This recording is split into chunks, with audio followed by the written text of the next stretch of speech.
Good afternoon and welcome to the Way to Wow show, People Making Money.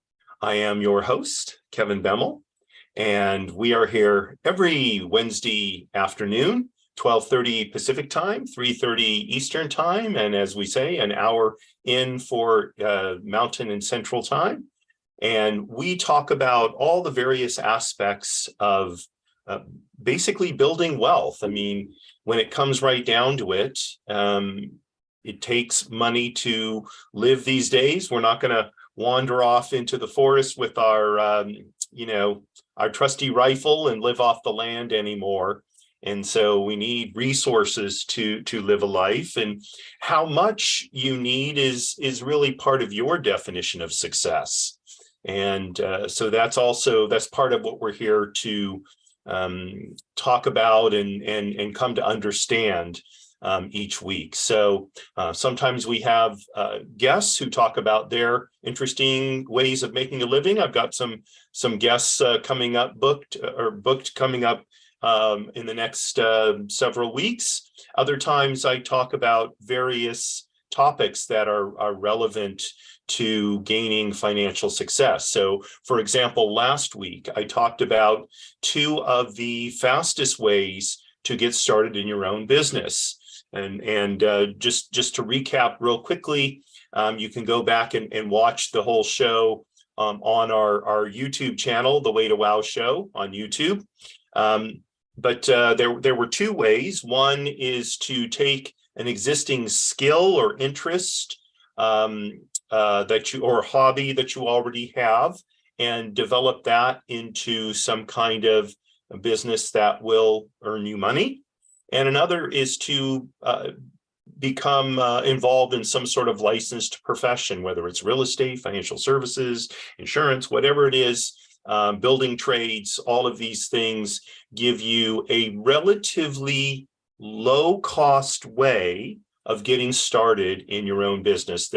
I put a couple of links into the show notes for last week's show on the licensed profession end of things that you might want to check out, companies that I know of and know people who are involved in, and that might be an entree for you to starting your own business, even part-time.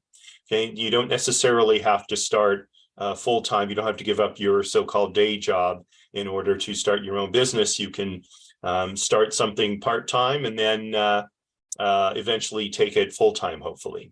So the topic for today are the types and sources of money that are available for you to start a business. Now, in the case of the businesses I talked about last week, in many cases, there's not a lot of money necessary to get started. In the case of a licensed profession, you may just need anywhere from, depending on what state you live in, a couple of $100 to maybe $1,000 at most between the exam preparation courses, the exam fees, the license fees, etc. And I don't want to say that that's no money at all, of course, especially if you're on a tight budget, that can be very significant.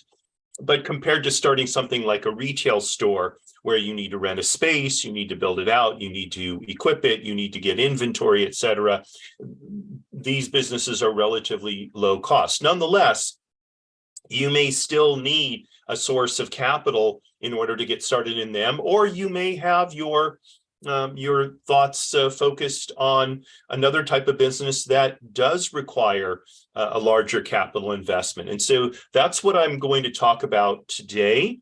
And what I'm going to do is I'm going to try something, I don't know, a little bit daring here maybe. I'm going to try doing a whiteboard. I didn't prepare a what do you call it? A PowerPoint in advance. I thought it might be more interesting just to kind of talk about these things as we go. So I'm going to initially say that there are basically three types of funding for businesses, okay? Or sort of three stages, we'll call it three stages of funding for businesses. So the first one is called angel. The second is called seed, And the third one is called venture. Oops, and now let's see if this, okay, here we go. Okay, so each one of these represents a different stage in the term of a business, if you will. Okay, so, and I've put them in order, kind of in order of how you would encounter them. So an angel capital is for a new or startup business. Oops, see, and there you go. See, I'm already not spelling correctly. A new or startup business. Okay, seed capital is this sort of middle tranche, if you will. It's between startup and the next phase, which is venture capital. Okay, it's sometimes called a bridge phase. And then venture capital is the sort of later round. And often it precedes, I don't think that's spelled right, precedes. Okay, I hope that's right. Precedes either a public offering or a sale of the business. Okay, and then once a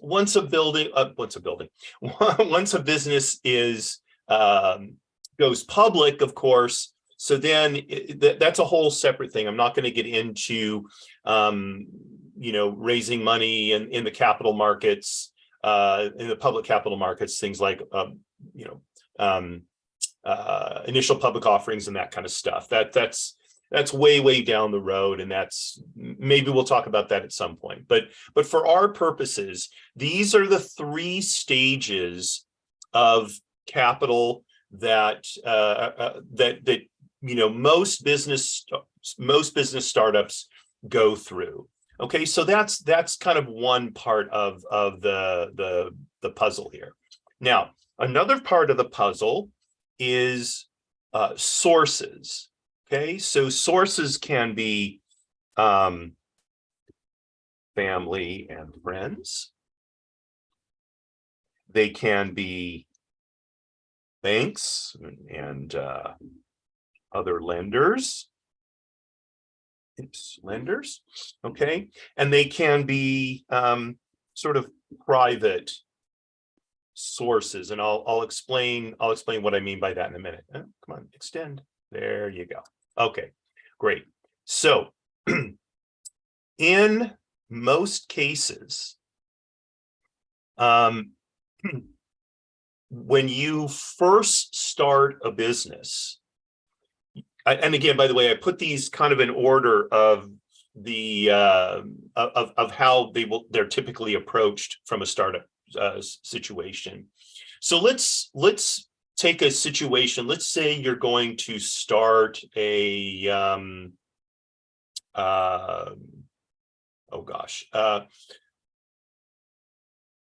plumbing business. You're going to start a plumbing business. Okay, we talked about starting a business based on a trade, construction trade, last week. So and let's say you've been doing plumbing for a while, but the truck you've been using belongs to your employer. The tools that you've been using belong to your employer, or at least most of them do. Maybe the most expensive ones do anyway. Okay, now you're thinking about starting your own business. And so you're going to need your own truck. You're going to need your own Roto-Rooter. You're going to need your own, tools and equipment. Okay, all of that costs money. To be honest with you, I don't know what it would cost. One would imagine a truck is going to cost you, by the time you put the cabinets on it that will lock so your tools can't be stolen and that sort of thing, I think it could easily cost you what, $50,000-$60,000. Would that be a reasonable estimate? For those of you who are interested in that business, you probably have a better handle on that than I do. Well, let's just say in round numbers, you need $50,000 for the truck. Let's say you need another, I don't know, $20,000 for the various tools and equipment that you're going to need. And then you plan to have another, let's say, $20,000 for things, for just various startup things, for your license fees, for your business license, for initial marketing costs, for doing some advertising perhaps, okay? So we're up to about $90,000, and then you have another $10,000 for miscellaneous, whatever else you need. So let's say in round numbers, you need $100,000, okay? And let's say, you don't have $100,000. Well, how are you going to get your business started? So you're going to, and essentially you're going to look initially for some angel capital. So let's also assume, by the way, that you don't have a house, you don't have a lot of assets built up that you can borrow against. I'll talk about that later if you do, but for now, let's just assume that you don't have equity in a house and all that kind of stuff. So if you go to the bank and the bank said, you say, hey, I want $100,000 to start my business. And the bank says, well, what do you have for collateral? The answer is, I don't, but I really know what I'm doing. And the bank is going to say, yeah, but we need collateral because that's, we need something we can sell in the event that, you don't make any money and you go out of business and now we're left kind of holding the bag. Okay. So in a situation like that, you're going to be searching for essentially what falls into the category of angel capital. Now, the reason it's called angel capital, I think, is because really you got to be an angel to be willing to take, that kind of risk. When you consider the statistics, and I don't remember off the top of my head, but I think, 4 out of 5 businesses close within 5 years or something like that, right? So only 20% of businesses survive. So if you're investing in the very early startup stage of a business, the reality is 4 out of 5 times, you're probably not going to get your money back, right? So it's a very, very high degree of risk.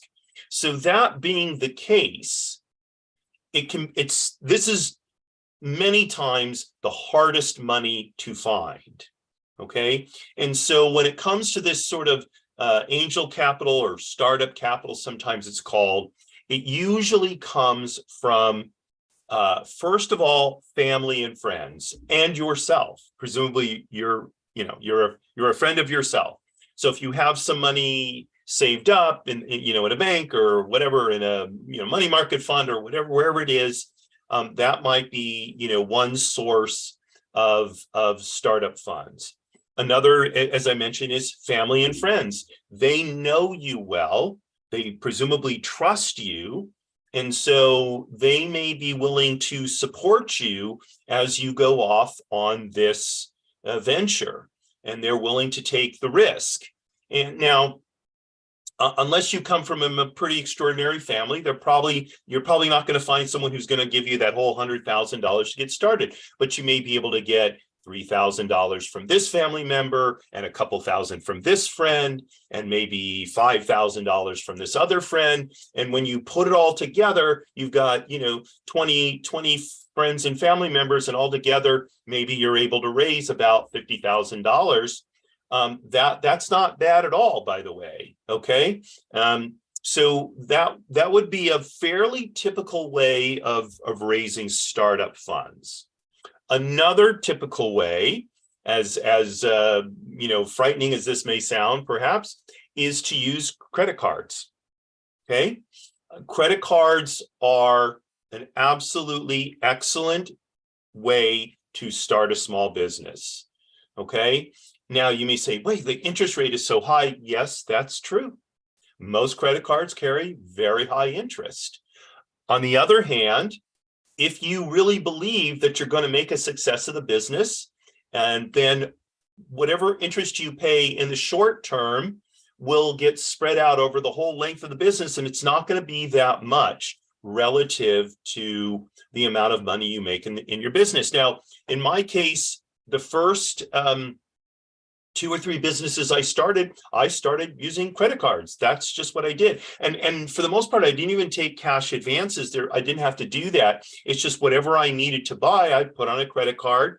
And for a while, I carried the balance, and I paid those, 18, whatever they were, 20% interest, annual interest. That's just what I had to do to get started. And then, After a few years, I had them all paid off, and I was, good to go. So credit cards are another good place to find the money you need to get started. So you might say, banks and other lenders credit cards kind of fall into this second source here. Banks and other lenders, now, honestly, in my day, I think several times a week, I would get what were called pre-approved credit cards, where I would get a letter in the mail saying you're pre-approved for a $10,000 Visa or a $15,000 MasterCard, and they literally meant pre-approved. So all I had to do was sign the form, mail it back, and maybe about a week later I would get the credit card. They didn't require any information from me at all. Now I think nowadays they're not permitted to do that anymore, because it did, for some people, it caused them to acquire much more in credit card debt than they could ever have handled. So I think I read somewhere that that's not permitted anymore. Having said that, you can still, credit card access can be pretty easy. And if you look online, you can find credit cards that have no annual fees. You can find credit cards that have lower interest rates. So look around to see what the best deal is. You may even end up swapping out cards. You may have some card with really high annual fee and really high interest rate. You may find something better. And so you dump one of them and you get the new one or whatever. So, and especially if you have a good credit score. So if you have a credit score over, probably I would say around 700, you're probably not going to have too much trouble getting a credit card. Okay. Or even getting another credit card. Now, I will say this: if you're going to start a business and you're going to use credit cards, if you can, I recommend getting a credit card that's only for the business. Okay, so you can keep your finances separate. You don't have to worry about keeping a whole, each month your credit card bill comes in. Is this for the business? Is this personal? Whatever. Just get separate credit cards for personal and for business. That'll make your bookkeeping a lot easier. But that's another very effective way of getting the money for a startup. And especially, by the way, if all you're going to do, well, not all, but if what you're going to do is get a professional license and pursue a field in that area, you're really not talking about a whole lot of money. And these days, you're applying for your licenses online. They all take credit cards. So you don't have to have the cash. You don't have to have send them in a check or anything like that. You can just charge it on a credit card and get yourself going right away. So that's another very good source of startup capital.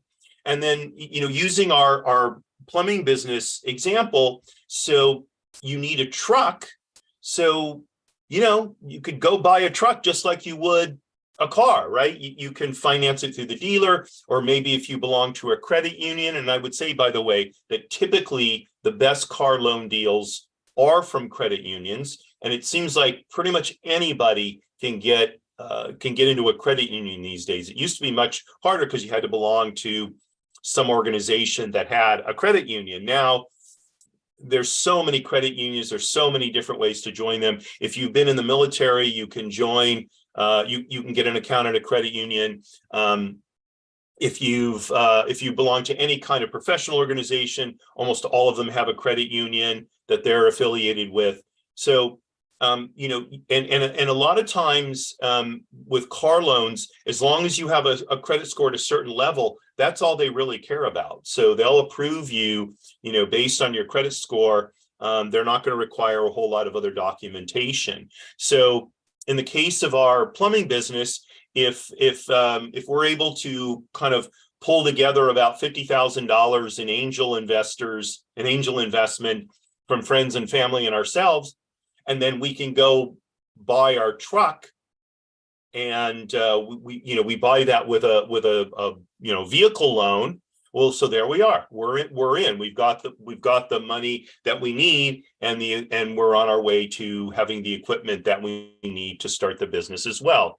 Now, if you're going to finance the purchase of the truck, of course, you may need to rejigger how you're spending or how you're allocating that $100,000, because some of that is going to have to go to cover the payments on the truck until you start generating enough cash flow from the business to make those payments. But in any event, it's very, very doable. And these three sources, okay, money from friends, family, and yourself, credit cards, and things like a car loan in a case where you can borrow money from a bank or some kind of lending institution that doesn't require them, having, taking you on faith. So you're borrowing money against an asset like a vehicle. Those are the three most common ways of financing the initial startup of a business. Okay. Now, as you look at your business plan, and I do, by the way, I do encourage you to create a written business plan. It doesn't have to be super elaborate, but one of the things you want to have a sense of is, how much money do I need to get started? How long will it take me to get the business to the point where I think the money coming in from the business will support the business, if not myself? Okay, you probably have some interim goals. Initially, you just want the business to cover its expenses. You may not be able to pull any money out of the business in the first 3 to 6 months. That's not unusual at all. Okay, and maybe your goal is by the end of a year, you can pull out, I don't know, whatever it is, $1,000 a month. Okay, and you say, wow, I'm going to work for a whole year and make essentially nothing. Yeah, you might, and that's probably a good thing to count on, but keep in mind, this is an investment for the long term. Okay, so the idea that you may work for a period of time without any cash return to yourself, it doesn't mean that you're not gaining. You're gaining in the sense that you're creating this business that over the years will start to return to you much more money than you put into it. Okay, that's really what you're attempting to do. Okay, so that's the startup phase, and like I said, usually there's angel capital. Now, if you are doing some kind of I'm going to use the term bigger business or more sophisticated business. Let's say you've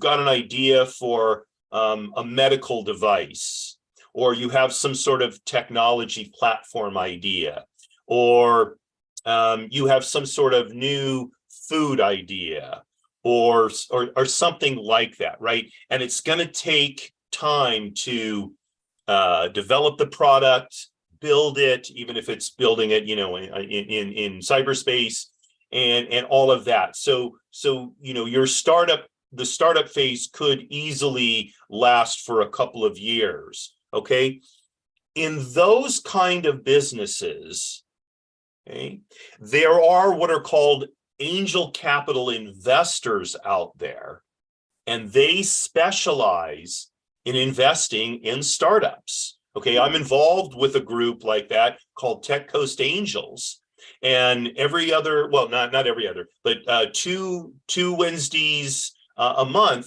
we meet, and owners of companies come and they present their companies to us in the hopes that we'll be interested enough to potentially invest in their companies. There's these angel capital investing groups all across the country. Okay, and they have an application process, and there'll be people there who can help you get through that process.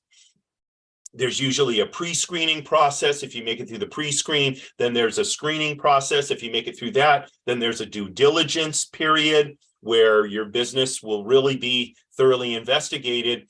And then at the end of the due diligence period, they will make a decision about whether they're going to invest in your business or not.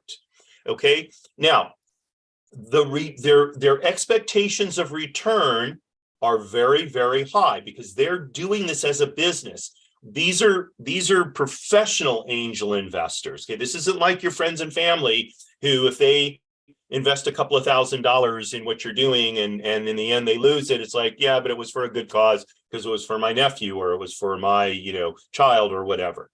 They're not looking at it that way at all. While they recognize that they're going to lose their money on a number of the companies that they invest in, they're in general looking to see what is the likelihood, first of all, can we make roughly, and now in the case of the organization I'm involved with, we're looking to make 10 times our investment at the point where the exit strategy is executed. Either again it goes public or it's sold or or whatever their exit strategy is. We're looking to make 10 times our investment. So if we invest $50,000, we're looking to make $500,000. Now you say, wow, that's just a whopping return. Yes, it is. But remember that 4 out of 5 of the things we invest in are probably going to go bust. So the 2 that are successful need to more than compensate for the other 8 that we lost money on, right? That's what I'm saying. We're looking at it from a business standpoint. Okay. So when you're talking about, and that's why I say this is for a more sophisticated business, you really have to be able, you have to have a clear plan for the business when you apply to these. You can't be talking off the top of your head. They're going to ask you to present what's called a deck. It's a PowerPoint presentation. And for the most part, they're going to ask you to answer 4 questions. In fact, I've done a show on this before, so you can refer back to it. But just to review real quickly, they're going to ask you, number 1, what's the problem you're trying to solve? Number 2, what is your solution? Number 3, what makes your solution unique? And number 4, how are we going to make money off of it? Those are the 4 questions that they're looking for you to answer. Okay.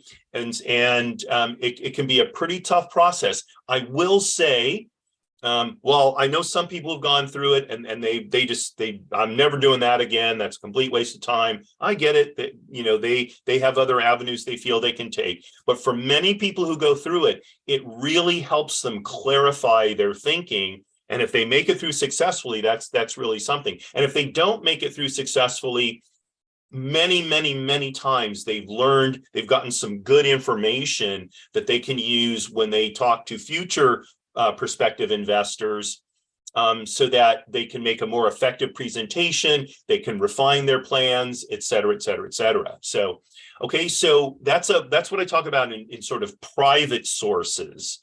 Okay. And these are private sources. They're professional angel investors. Okay, now I want to talk real quickly about a couple of other potential sources that you may have heard people talking about. One of them are sort of GoFundMe campaigns and that kind of thing. So, I talked to somebody yesterday, and he was telling me he had launched a GoFundMe campaign for a project he's working on, and he raised a whopping 0. Okay. That's most people in those campaigns. Okay. And I'm not putting down GoFundMe. However, in order for a GoFundMe campaign to work, number 1, you have to have a story behind what you're doing that really captures people's imagination. Okay. And I'm starting a plumbing company, or I'm getting into selling financial services. That's honestly, that's not going to do it. It's just not. And doing a GoFundMe campaign in those circumstances is a waste of time. It really is. So number 1, you've got to have a story that's just so gripping that when people read about it, they go, I have to tell other people about this.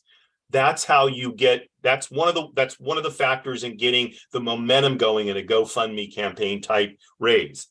The second is almost always the people who are successful, they've preceded, that's PRE, seeded, the campaign, meaning before the campaign goes live, they've already arranged with a certain number of people who commit to contributing to the campaign to get that momentum going.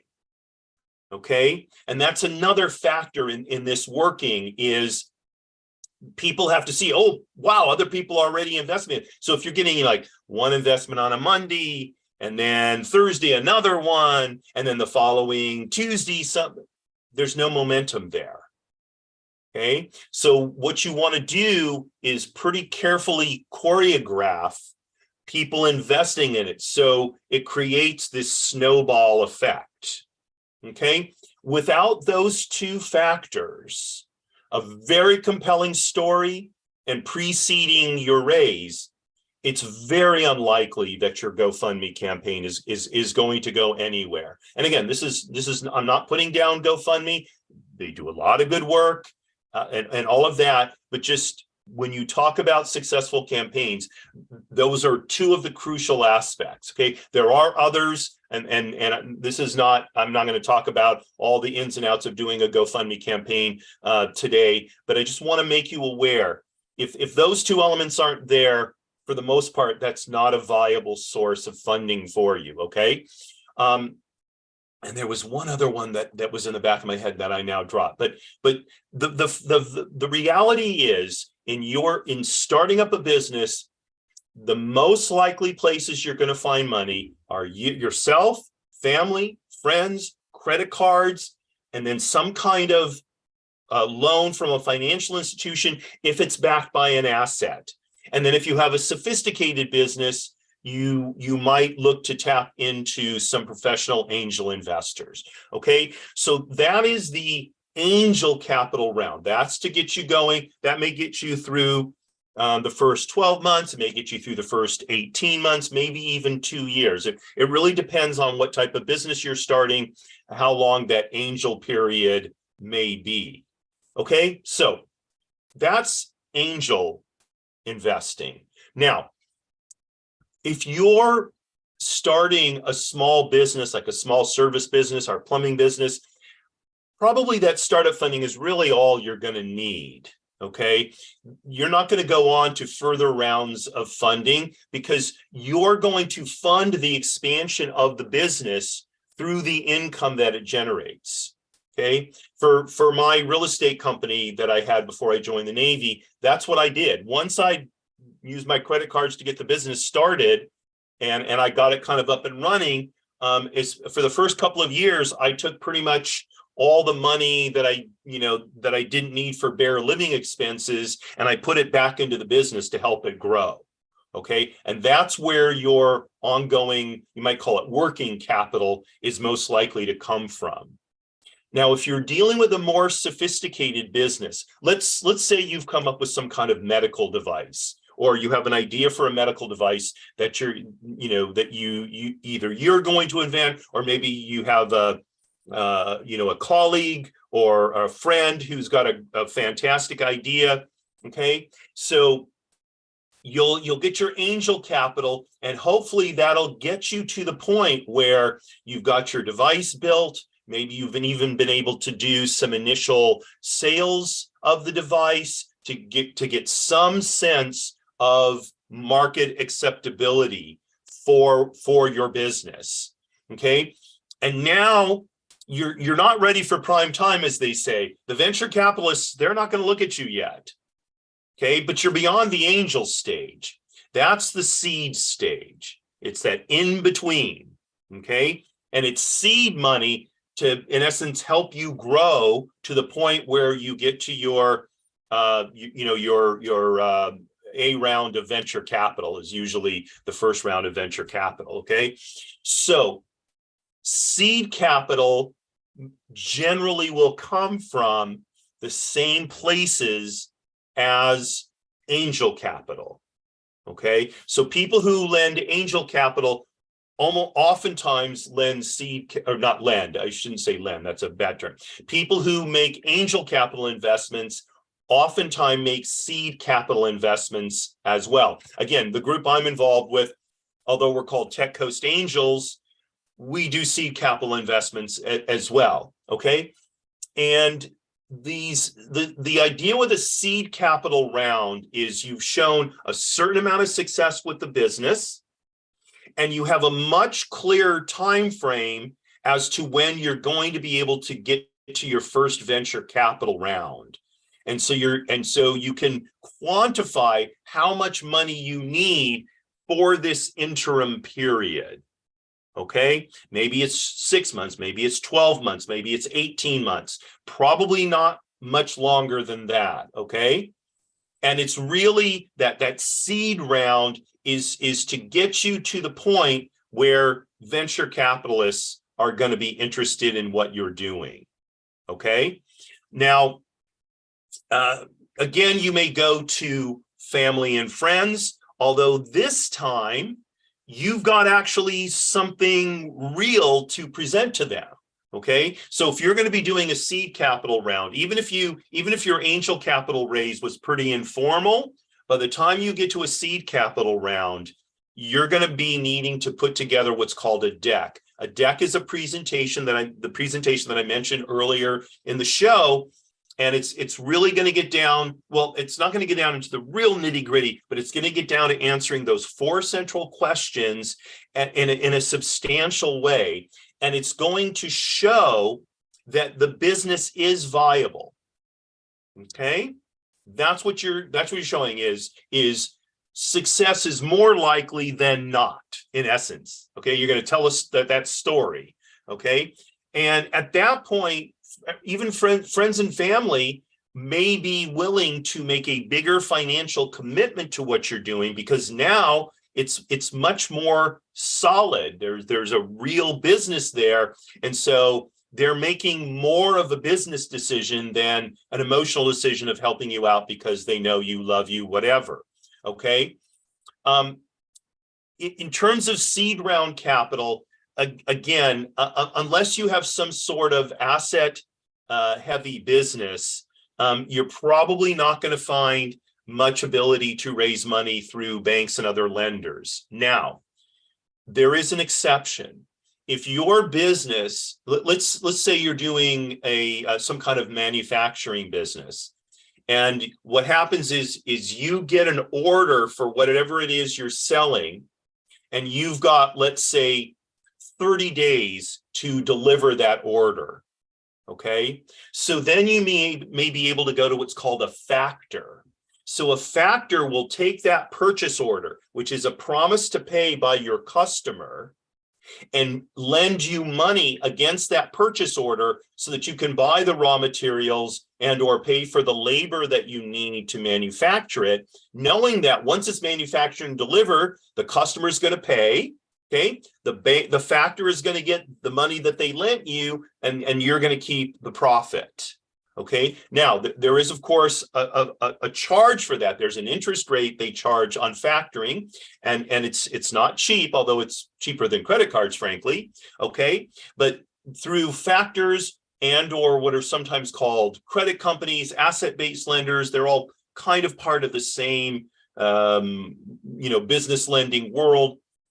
You may be able to raise capital that way, borrowing money. Okay, whereas if you don't have purchase orders and those kinds of assets to borrow against, you wouldn't have access to that at all.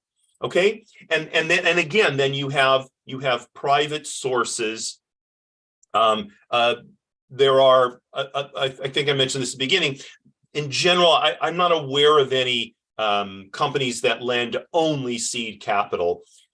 Companies, organizations, whatever you want to call them, they tend to lend both angel and seed capital, and they will look at a business a little bit differently depending on which stage it's in. Although it can sometimes be hard to say exactly where the business is, but like Tech Coast Angels, again, you could be in the seed capital stage. Okay, and they will consider giving you money. Certainly, it's you can apply, and you'll be given the same consideration that somebody who's looking for angel capital will get, notwithstanding its name, Tech Coast Angels. Okay, so in terms of seed capital, again, you're at that point, your business is up and running, and you've got your basic concept developed, and you're ready to really start marketing it.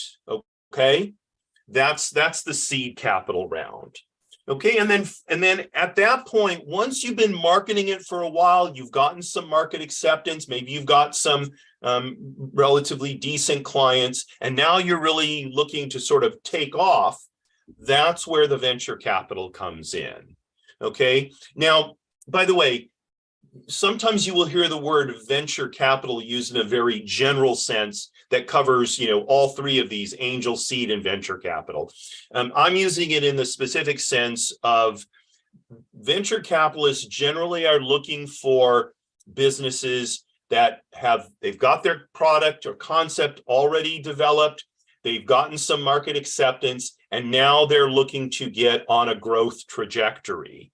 Okay, and they're looking for substantial amounts of money. So whereas your angel capital may amount to a few $100,000 to get you going, and seed capital, someone might seek maybe $1 million in seed capital, maybe $1.5 million.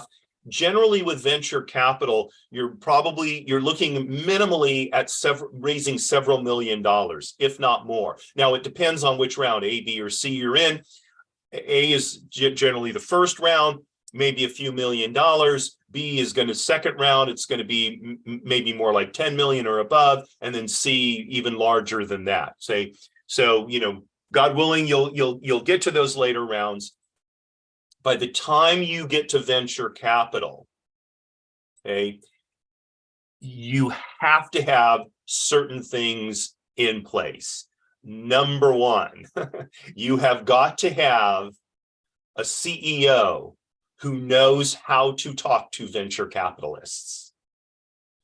And as a founder, you may not be that person. So let's go to the example of a medical device business. You may be the inventor of the medical device, and you may not know very much at all about finance. You're probably not the right person to be pitching to venture capitalists. By the way, you may not be the right person to pitch to the angel and seed capital funds either. But for sure, once you get to the venture capitalists, they're expecting you to have very smart professional management of your business. Okay, that doesn't mean that you won't be there. Okay, so if you're the founder and the inventor, you may very well be at the pitches to answer a specific type of question related to the product or the service. Okay, but the person leading the presentation is got to be the person running the company, the person who has the responsibility on their shoulders to look after the investors' interests and not only get them their money back, but get them the return that they're expecting.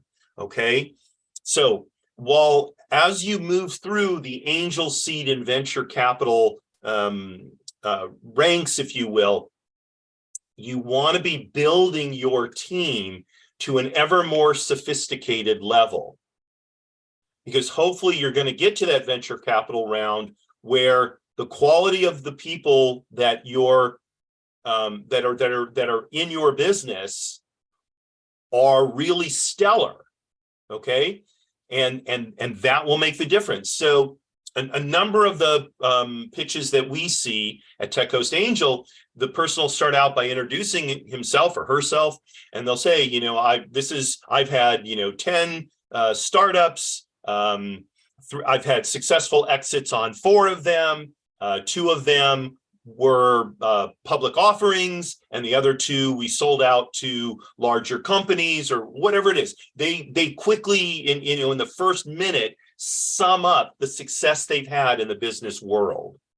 If you don't have any success like that, you may not be the right person to be doing, to be heading up your venture capital raise.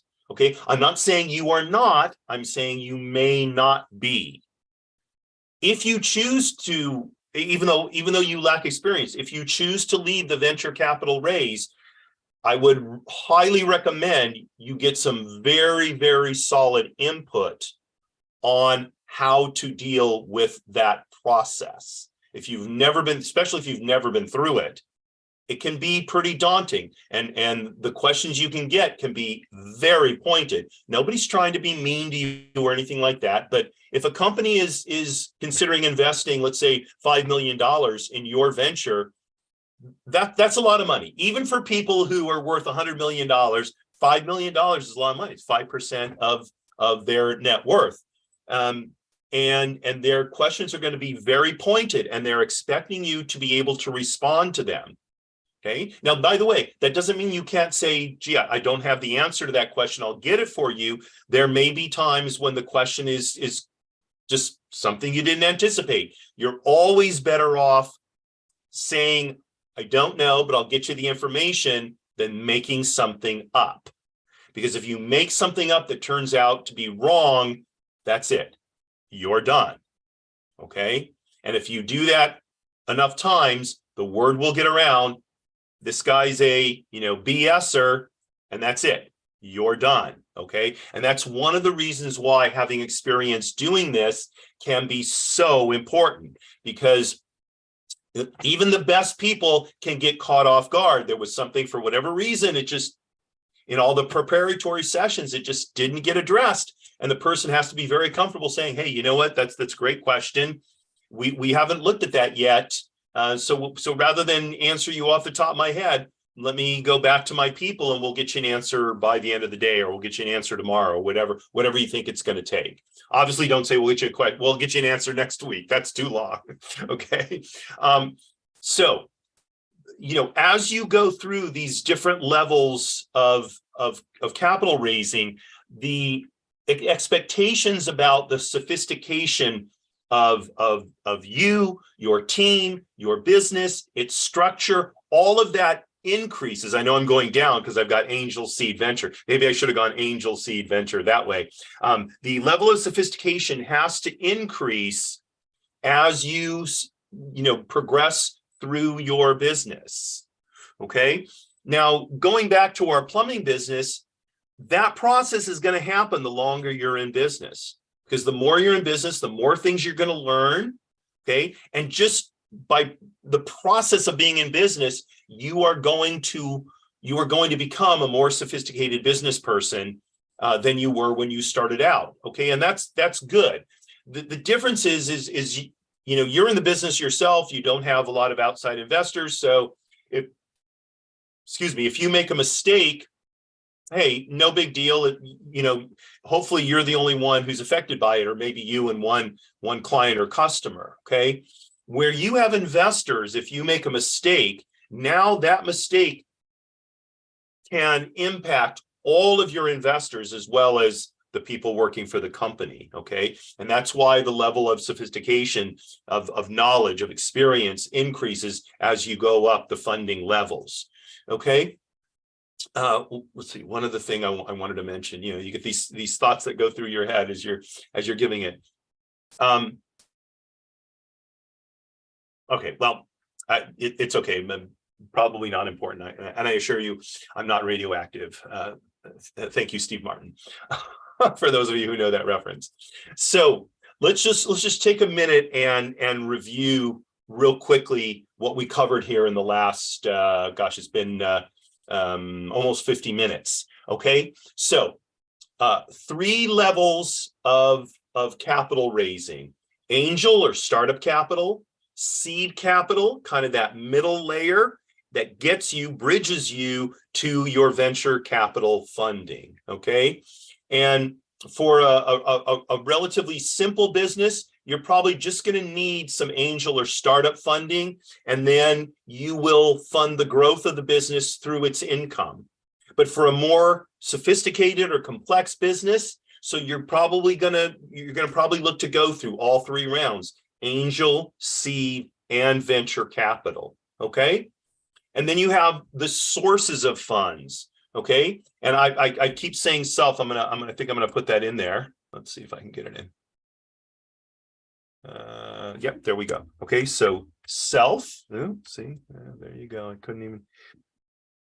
self, family, and friends. Okay, that's going to be the first place you go to is those three those three sources: yourself, your savings, whatever you have, cash available, family, and friends. Okay, after that, you may look to banks and other lenders, whether it's credit card companies, whether you have an asset that you need to acquire, or maybe you own your car outright and you decide that you're going to take out a loan on your car in order to fund your business. Perfectly viable to do. Okay. Oh, I know. I mentioned at the beginning, I would talk about if you have assets that you have equity in them. Okay. So, you may own your car outright. Okay. So you might go get a loan against your car, get a used car loan, and that'll give you cash to use to start your business. Okay. You may have equity in your house. Okay. And you may decide to take out some kind of equity loan or refinance your house. Now, here's the caveat, especially for your house. If borrowing against your house puts you in a situation where the chances that you will lose your house increase significantly, I would recommend against doing that. Okay. You may still choose to do it, but I think you must think very long and hard. What is my plan? Okay. And I would say this: if you're going to borrow against your house to start a business, okay, you need to be able to borrow enough so that if the worst happens, you'll have at least 6 months, if not a year's worth of payments on that house available to you while you pull your financial self back together again. Okay. Otherwise, you're going to risk losing your house. Now, if you may be a gambler, it doesn't bother you. Okay. I would say, if you're married, talk to your spouse about that. Or if you own the house with somebody else, talk to that person before you do that, of course. But those are some of the things I would encourage you to keep in mind. So it's not that you shouldn't borrow against other assets that you're not acquiring for the business. You can. It's just, I would say, give that a lot of thought before you decide to go that route. Okay. So banks and other sources, it's credit cards is going to be the primary source, especially for startup capital. Okay. And then in more of the sort of seed round, you may be looking at some kind of factoring or asset-based lending, depending on what your, the context of your business, what it does and how it works. Okay. And then finally, private sources. So these are people who lend money to businesses starting up for, this is what they do. It's their business. Okay. Now I've left out one other source that a lot of people think about or think of when they think about starting business, and that is the SBA, the Small Business Administration. They say, well, can't you go to the SBA? Well, the answer is yes, but, okay. The SBA in general is not providing funds. What the SBA is doing is they are providing a guarantee to a private lender, a bank or some sort of credit company that partly protects the bank against losing money. Okay, and there's different SBA programs, but most of them require that you have some kind of asset to borrow against. So if you need a building in which to conduct your business, you may be able to get an SBA loan to buy that building. Okay, so I'm not saying it's not a good source of capital, but you don't go to the SBA and say, hey, I want to start my plumbing business. I need $100,000. Will you, lend me $100,000? Their answer is going to be no. Okay, they will say, here's the programs we have. If any of these work for you, we're happy to help you with these programs. Okay, so that's one. That's the issue with the SBA. Okay, number two, there are, at least in the Jewish world, something called free loan associations. So here in Los Angeles, there's something called the Jewish Free Loan Association. It's over on Wilshire Boulevard. I think it's 6505, if I remember correctly, the address. It's between San Vicente Boulevard and Crescent Heights on the north side of the street. As the name sounds, the loan is free in the sense, not that you don't have to pay it back, but there is no interest charged on the loan.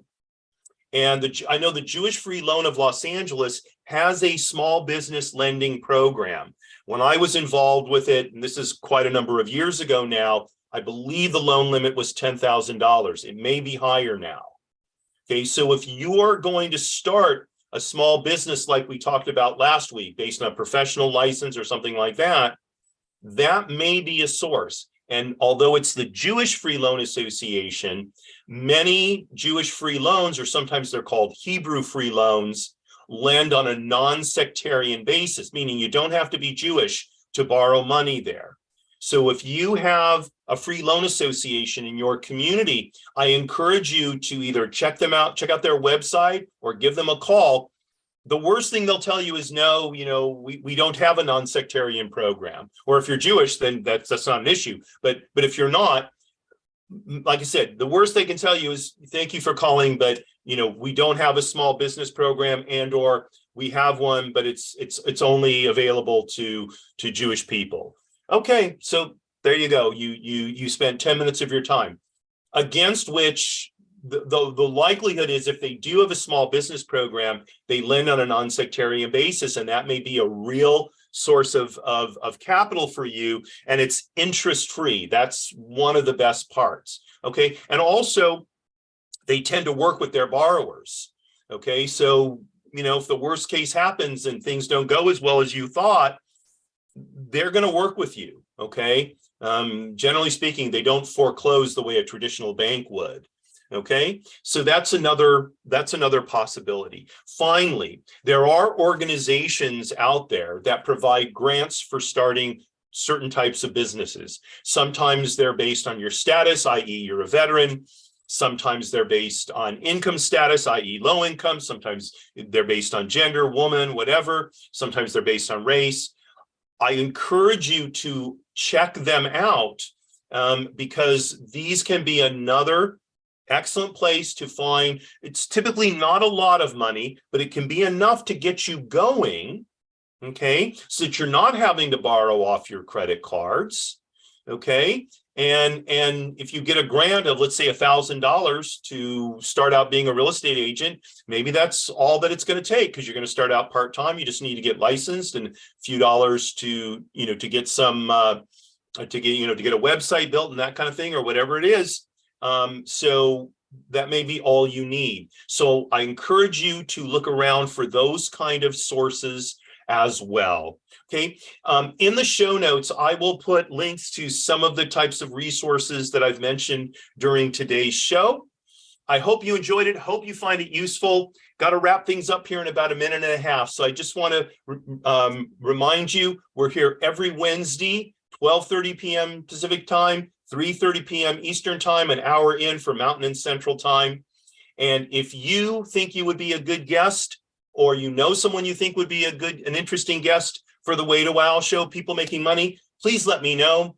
Their contact information will be in the show notes. It's also on our website, thewaytowow.com.